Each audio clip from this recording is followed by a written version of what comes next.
जय गुरुदेव। प्रेमी भाई बहनों, कुछ लोग कहते हैं कि आप लोग बाबा जय गुरुदेव को मानते हो, वो इंसान है।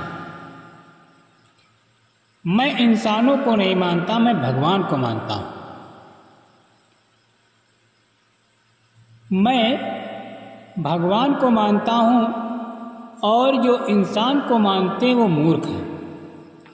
इसी बीच एक दृष्टांत आता है, बड़ा ही रोचक दृष्टांत है। एक समय की बात है, एक राजा का इकलौता पुत्र मर गया। राजा अपने पुत्र से बड़ा प्यार करता था। राजा अपने बेटे की लाश पर पागलों की तरह रोने लगा। राजा ने अपने वजीर को बुलाया और कहा, तुमने मेरी बड़ी सेवा की है, मेरा एक काम और कर दो, मेरे बेटे को जिंदा करवा दो।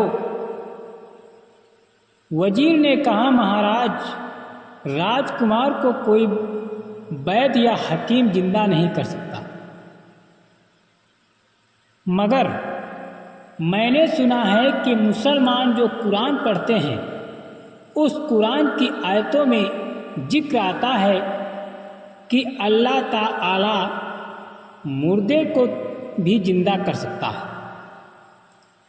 राजा ने कहा, अभी इसी वक्त किसी ऐसे ही व्यक्ति को बुलाकर लाओ।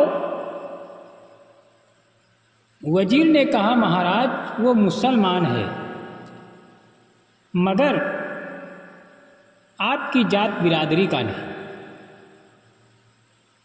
राजा ने वजीर की बात को काटते हुए कहा, ए वजीर, चाहे कोई भी जात का हो, हमें हमारा बेटा जिंदा चाहिए। वजीर ने शहर के सब काजी, फकीर और दरवेशों को राजा के महल आने के लिए कहा।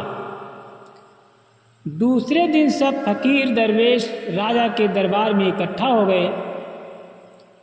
उन सब दरवेशों में मौलाना रूम भी शामिल थे। मौलाना रूम सब फकीर के और दरवेशों में सबसे बड़े ओहदे पर थे। राजा ने मौलाना रूम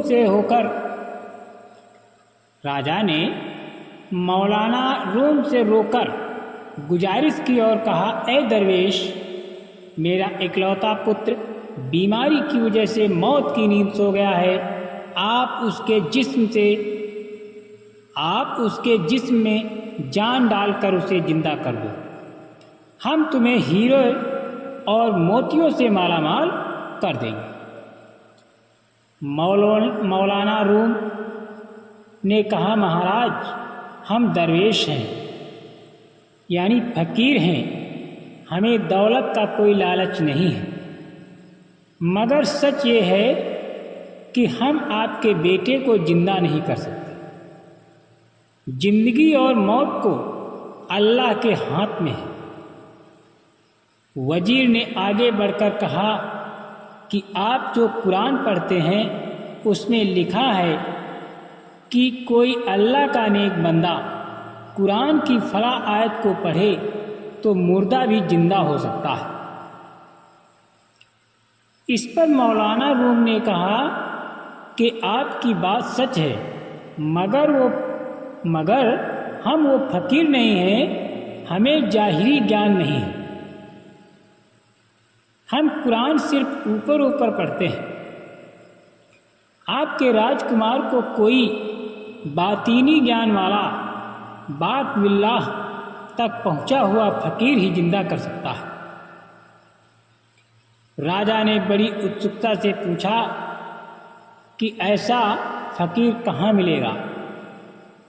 मौलाना रूम ने कहा कि महाराज, ऐसे फकीर की कोई खास जगह या ठिकाना नहीं होता। इस पर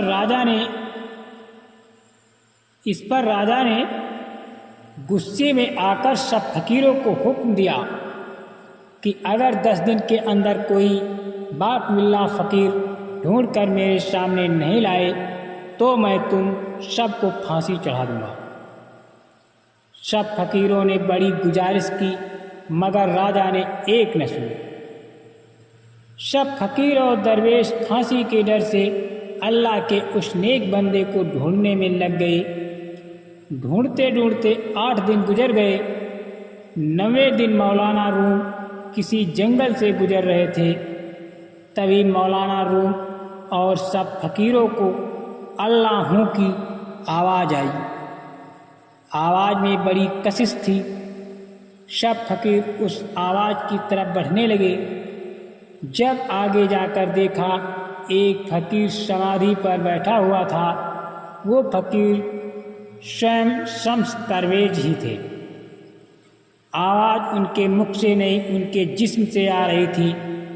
सब फकीरों ने जाकर हजरत शम्स दरवेश को सलाम किया। कुछ देर बाद शम्स दरवेश ने आँख खोली और सब फकीरों से पूछा, भाई तुम कौन हो और इस जंगल में क्या कर रहे हो? तो मौलाना रूम ने सारी बात शम्स दरवेश को बताई। इस पर शम्स दरवेश ने कहा कि मैं आपकी कोई मदद नहीं कर सकता, मैं तो एक मामूली फकीर हूँ। मौलाना रूम ने कहा, हम सब आपकी पनाह में आए हैं, हमारी मदद कीजिए, नहीं तो हम सब बेमौत मारे जाएंगे। शम्स दरवेश ने मौलाना के बार बार गुजारिश करने पर हाँ कर दी। सब फकीर शम्स दरवेश के साथ राजा के महल में पहुंच गए। राजा देखते ही समझ गया कि यही वो फकीर है। राजा ने हजरत शम्स दरवेश को झुककर सलाम किया। राजा के हुक्म से राजा के सैनिक राजकुमार की लाश को शम्स दरवेश के सामने ले आए। शम्स दरवेश ने राजकुमार की लाश को देखा और एक वाक्य पढ़ा, कुम्बे इजनिल ला इला, इसका मतलब, ए राजकुमार की आत्मा, तुमको अल्लाह का हुक्म है कि इस शरीर में चली आओ, मगर कुछ नहीं हुआ। शम्स दरवेश ने वाक्य को फिर दोहराया, मगर कुछ नहीं हुआ। फिर शम्स दरवेश ने कहा, कुम्मे इजनी, इसका मतलब था कि राजकुमार की आत्मा, मेरा हुक्म है कि इस शरीर में आ जाओ। उसी वक्त राजकुमार का मुर्दा शरीर हरकत में आ गया। चेहरे की रौनक गुलाब के फूलों जैसे हो गई। राजकुमार उठ खड़ा हो गया और अपने पिता के गले लग गया। राजा ने सब फकीरों को फांसी से आज़ाद कर दिया और शम्स दरवेश के पैरों में गिरकर उनका धन्यवाद किया। इस साखी से हमें ये पता चलता है कि परमात्मा का कानून सबके लिए एक है। वो किसी के लिए नहीं बदलता, लेकिन जो शब्द स्वरूप कामल मुर्शिद होते हैं वो जीवात्माओं की भलाई के लिए अपने कोटे में से बहुत कुछ दे देते हैं। कमाल मुर्शिद सब कुछ करने में सक्षम होते हैं। पलटू लिखा नसीब का संत देते हैं फिर। जय गुरुदेव।